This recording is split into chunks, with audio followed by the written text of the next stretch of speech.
So we have two next-gen handhelds in the market, the new Ally X from Asus and the upcoming MSI Claw 8 AI Plus. And these two devices will be in direct competition with one another, featuring very similar designs and bringing with them massive improvements over their predecessors. Here is the side-by-side of the first-gen Ally with the new Ally X model. It now comes in black, biggest improvement by far. The RAM storage options have increased, the battery has doubled in size, and we have other smaller things like extra USB Type-C ports. And together it does amount to a pretty solid upgrade over the original.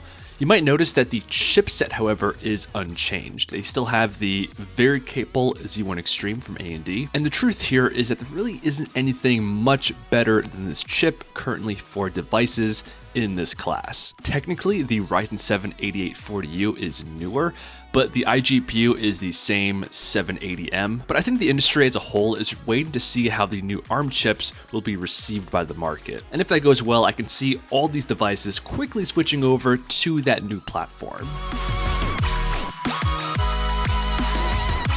This is the side-by-side with the original and the new 8 AI Plus model. Similar to the Ally X, we have a RAM, storage, and even the exact same battery upgrade, featuring now an 80 watt-hour unit. But they also opted to increase the display size from 7 to 8 inches while maintaining the same 1080p 120Hz refresh rate. And for the chipset, MSI opted to use Intel in the original. It was the Ultra 7 155H model, which proved to be a huge mistake in hindsight. AMD right now is simply designing better chips, and this time they are still using an Intel chip, which is kind of weird, and it makes me think they signed some kind of contract with Intel, but they are using the new Lunar Lake chips for this upcoming handheld. Now, we don't know much about the specifics of these chips, except that the performance of the integrated GPU is supposed to be 1.5 times faster, and the name here is the Core Ultra 7 268. Now, if the performance claims here are true, this would be an upgrade over the AMD Z1 Extreme. However, Intel has a chronic history of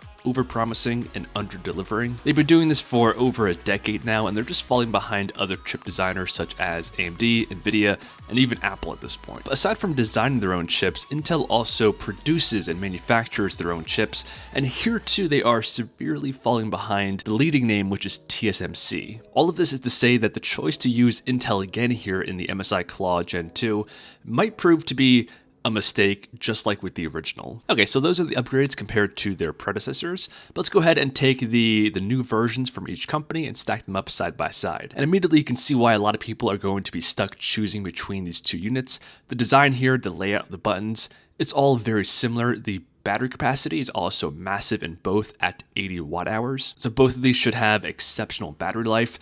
The storage on both is 1 terabyte, giving you plenty of space for all of your games.